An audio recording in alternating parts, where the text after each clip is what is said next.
Prologue. Brother Mark was reviewing his life.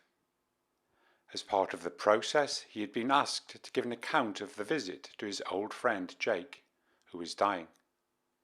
He was asked to speak exactly as things came to him, leaving nothing out. This is what he said. Chapter 1. Letter to a Corinthian. It is hard to know quite where to start. Yes, I will begin on the day after the letter arrived. As on every morning for 15 years, at 4:30 a.m., I was woken by our monastic alarm clock, the Simantron. I lay in bed longer than usual, listening to its rhythmic beating in groups of 4, with the emphasis on the first strike, getting faster and faster. The sound became so fast it was like an engine whirring. I loved the sound of wood on wood, the board itself and the beating stick. I loved that the board was about 300 years old and how it had been weathered by time. There was a hint of moss running along the bottom of it. It was about 2 inches thick, with a hollow about 1 inch deep in the centre, where the stick had been beaten against it. I remember calculating as I lay in bed that morning that the board must have been struck over 10 million times. The chief beater was Brother Philip.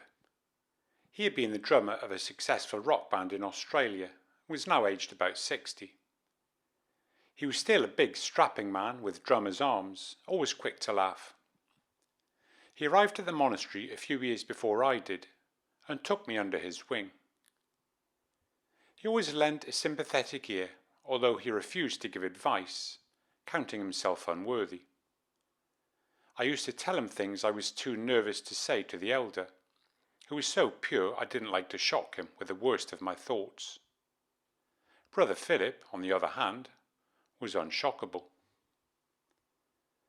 As I listened to him beating, I reflected on time. The timing of the beats, like the timing of music, spoke of the regularity of time. But the letter suggested that time was an illusion. All those years condensed into an instant when I had read it. All the heavy weight of time seemed to pop like a balloon. I opened my eyes and looked around my sparse cell. Roughly plastered walls, wooden floorboards, a few icons on the walls. The only furniture was the bed, a desk and a wooden chair. It was summer and the red dawn was giving a lovely warm glow to the normally lifeless thin grey curtain. I sat on the edge of the bed, made the sign of the cross, then went and pulled back the curtain. The calm, vast sea far below the rocky island cliffs on which our monastery was built stretched to the silhouette of the Greek mainland. The tip of the mountains traced a clear black line against the glow. The ethereal pink of the sea seemed to make it an entirely different essence from the rocks against which it gently lapped. It would have been a perfect day for sitting on that vast, calm surface in my tiny boat and fishing, but I knew it was not to be. I put on my black robe and made my way down the ancient stone stairs, dimly lit by a few wall candles. In the area at the bottom of the stairs was a large cardboard box, containing a cat and a tiny newborn kittens, all sleeping peacefully. In the past, cats had been mostly left to fend for themselves, but Brother Philip had made up the box for the pregnant mother to give birth in, lining it with blankets. He used to love playing with the kittens and chatting to the mother like an old friend. I stepped out of the dormitory door and into the courtyard. Although I had seen it many times, I paused that day to admire it. It was bordered on 3 sides by ancient stone buildings, each 2 stories high. The side from which I had just come housed the dormitories, with about 40 cells. To the left were the refectory and workshops. On the right was the church, with its glorious red dome. The ancient wooden door was slightly ajar, inviting me to enter. The fourth side, opposite the dormitory cells, was a sheer rock face going up some 10 metres. I admired the tenacity of the hardy plants, clinging there for dear life, like monks clinging to God. The monastery was hewn out of the side of the mountain some 1,000 years ago. A few olive trees in huge pots stood around the courtyard, and about 1/3 of the area was covered with a vine trellis. There were a handful of wooden benches where we would sit and chat with pilgrims in the evenings if we had a few moments to spare. In the centre was an old stone drinking fountain, fed by the water from the snow melt far above.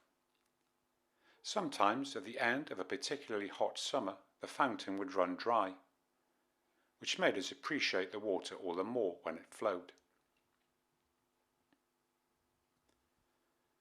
As I stepped into the church, I prayed that the letter would not disturb the peace I always felt there. I closed my eyes for a moment and sighed deeply. Entering the church that day felt like entering a huge womb, a return to the origin, before corruption had set in. The deep darkness was broken only by the few candles necessary for the chanters to read their music. The flickering light seemed to dance on the golden icons which covered the walls, bringing the holy faces alive, glinting in their large eyes, which seemed to gaze right into my soul that day. Monks and pilgrims were moving silently around, their heads bowed, praying and kissing icons in loving devotion. I remembered the first time I had come into that church. One of the things that struck me was the absence of benches, allowing a kind of fluidity. People moved around individually rather than as a group. That day I had the strange feeling that I had come home. At the time I dismissed this as nonsense, but the feeling grew even stronger after I returned to England. I began to make regular visits, staying longer each time. Eventually, the island really did become my home. For the first few years, the 4-hour morning service often seemed interminable, and I would sometimes doze off in a bench. But the longer I was there, the more the angels carried me, the hours melting into nothing, my heart seeming almost to touch eternity.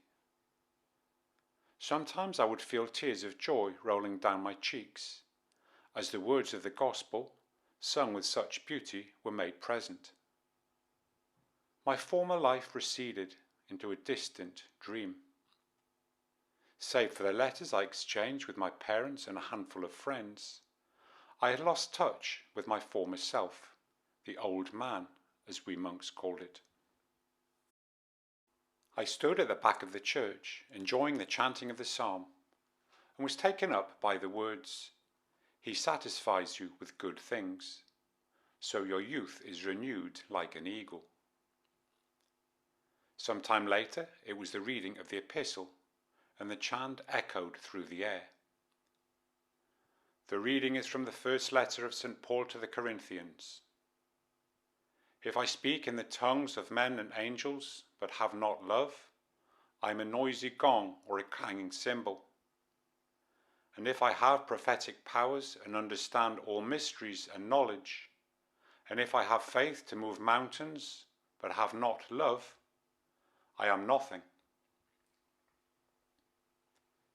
I sighed and asked myself if love called me to visit my old friend.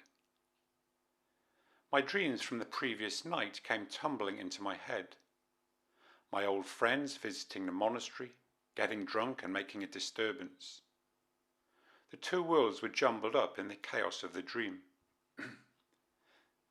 What I had thought was the calm surface of my soul was disturbed. I tried to focus on the service, but my mind kept drifting back to the letter. I must talk to the elder about it. Today, I resolved. After the service, we filed out quietly to the refectory. On walking into the courtyard, I always noticed that something in the air outside was different from in the church, although I can never quite put it into words. Perhaps a loss of intensity, a lower pressure.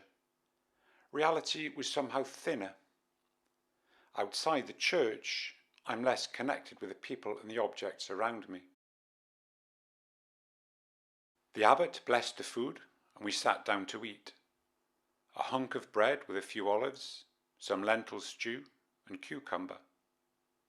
Hot tea was served, made from the herbs growing around the monastery. One of the monks was reading aloud from the life of St. Anthony of Egypt, how he had fled his followers to find God in the silence of the desert. He had wrestled long and hard with demons before finding some peace.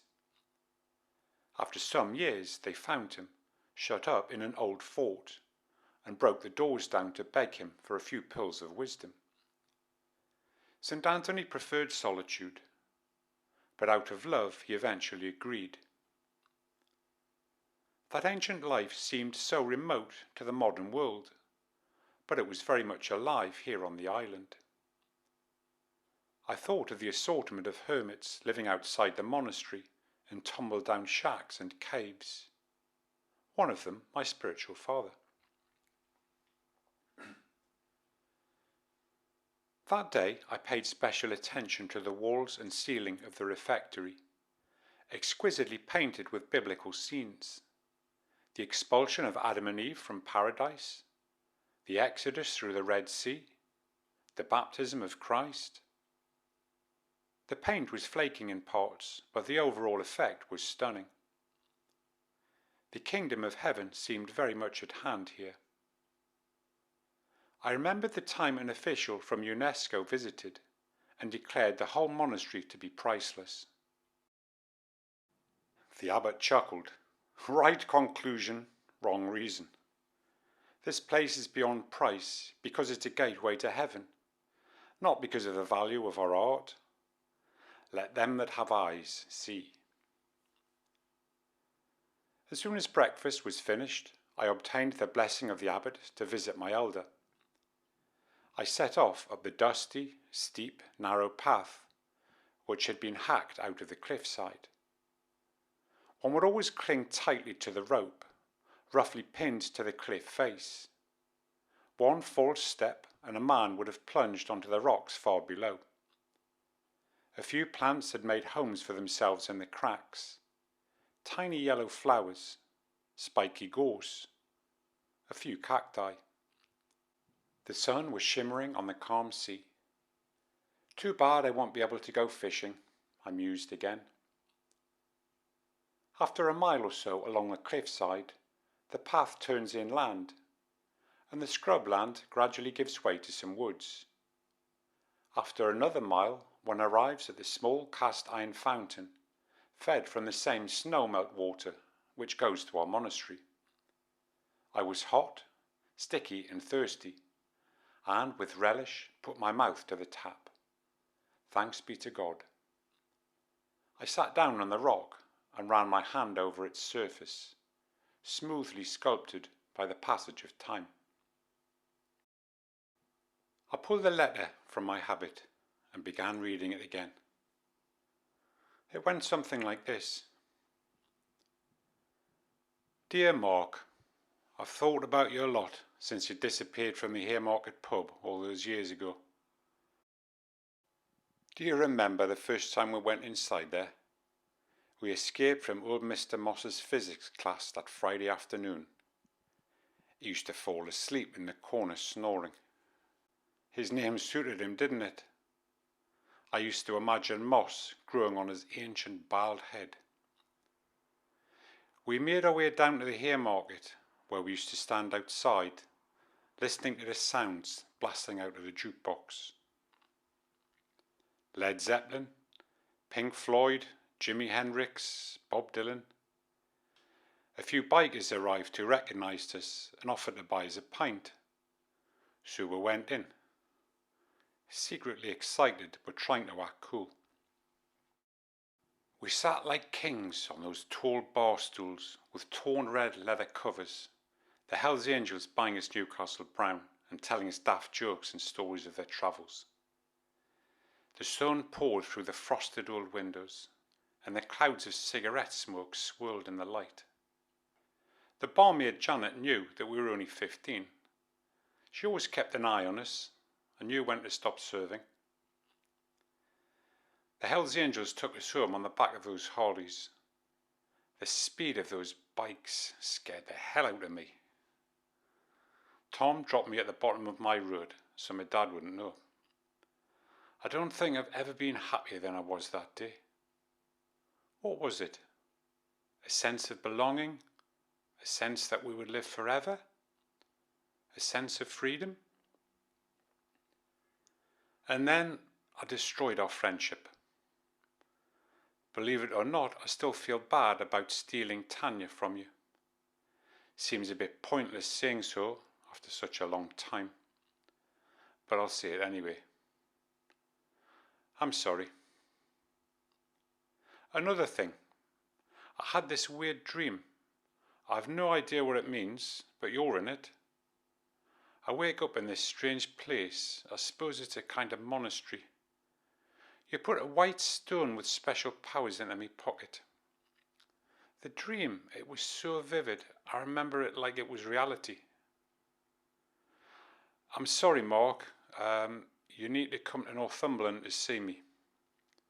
I've got lung cancer. No idea how long I'll be around. And there is something very important I need to tell you in person before I go. I stopped reading. That was enough for now. I could not imagine going back to my old life. The words of the proverb came to me. As a dog returns to its vomit, so fools repeat their folly. I looked again at the letter. The handwriting like a drunken spider scurrying across the page. What a waste of a life, I thought. That day in the Haymarket was something special, but Jake never moved on. He had spent his entire life like Proust, in search of lost time. For myself, I had learned that special experiences are gifts, which we cannot create ourselves. The meaning is in that which grants us the experience, not in the experience itself. I doubt Jake had figured that one out. I would never have entertained the idea of returning to Northumberland, but Jake's revelation was too momentous to ignore. If he was being called by God, it was my duty to help. I folded the letter carefully, tucked it in my threadbare habit, and set off again towards my elder's place. When I arrived, I sat down on the log bench, placed in the shade of a vine trellis in his garden. The rule was that one waited quietly for the elder to appear. One was not to knock, as it would disturb his prayer. Sometimes one could wait for hours. Other times one gave up and tried another day. I surveyed his dwelling, which could scarcely be called a house.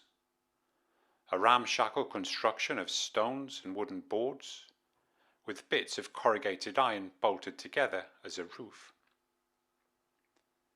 Remnants of green paint clung to the door, which hung at an alarming angle, as if about to fall off. A piece of rope served as a door handle. The garden was well tended. Neat rows of vegetables, beans climbing up sticks, cucumbers, radishes. There were a few trees, olive, apple, pear. My mind wandered back to the first time I met the elder. I was living in London, driving a lorry with Bob, delivering pasties. One of my housemates was a Greek medical student, George, who talked of a wise old man whose light-filled eyes could see right into one's soul. I said that I would like to meet such a man, and George offered without hesitation to take me. The elder had apparently cured his mother of cancer, so he knew him quite well. When we arrived at the elder's shack, we waited on the bench for about 2 hours, me growing ever more irritated at the man's rudeness. I remember being shocked to see a wizened old man shuffling out to meet us. Not at all like I had imagined. He had but a few teeth left, deep lines on his face, a very deep stoop, and holes in the elbows of his black habit. But then I saw his eyes. They seemed to shimmer, to emit a kind of radiance. They read my life as a book, making me very uncomfortable. He took us inside, chatting and laughing amiably with George, and motioning us to sit on a battered couch. He gave us a glass of water, a glass of raki, a kind of Greek spirit, and some Greek delight, which seemed to me exactly like Turkish delight. The room was surprisingly tidy and well ordered, with icons all over the walls and rugs on the floor. George acted as translator, and I asked, "So can you prove to me that God exists?" Now I cringe when I think of the manner in which I addressed him, but he took it all in his stride and replied, "Straight to the point with you, isn't it? No time for idle chat. That is a good quality, just like your father, eh?" I was taken aback and fell silent, and he continued, "Except that he's travelling in the opposite direction to you, isn't he?" The true significance of that remark became clear to me much later. Like so much he said. He went on, "Nobody can prove to you that God exists, but if you seek him with all your heart, all your mind, and all your soul, you will find him, or rather, he will find you." I had been prepared to launch into a philosophical discussion about the nature of God, and felt the rug pulled from under my feet. I stammered, "Or so I've read, but how do we know they're not just deluded, those who claim to find him?"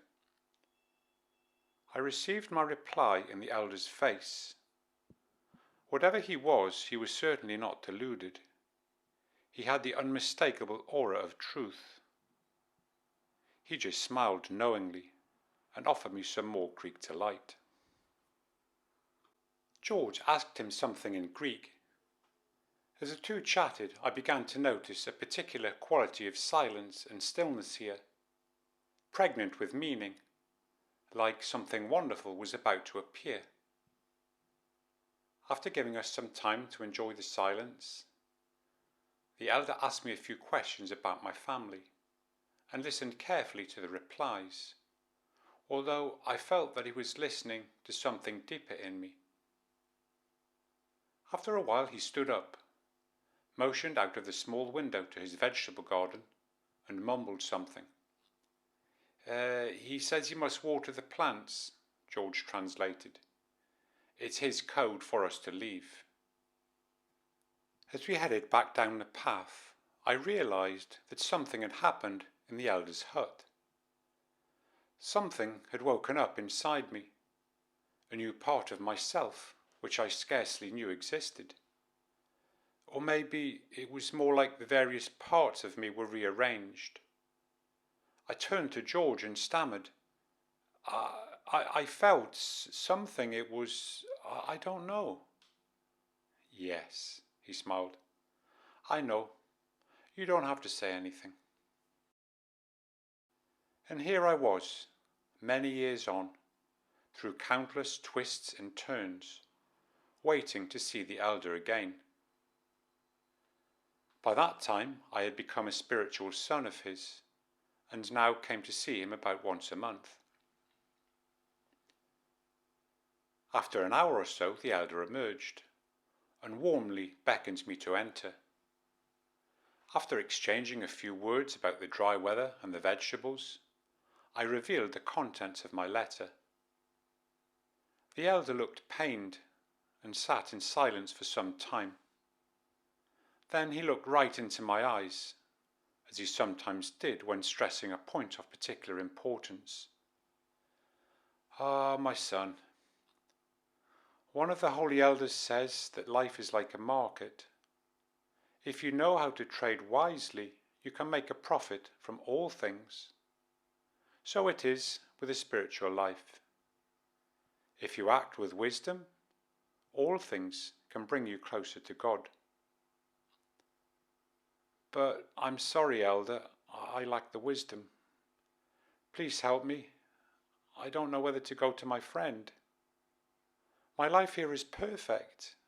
I cannot face the thought of leaving. I feel held in God's embrace here. And yet—"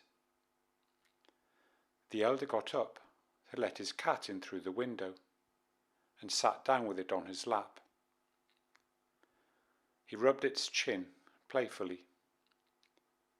At length he spoke. "What would our Lord do? Did he not leave his own heavenly home to enter our fallen world?"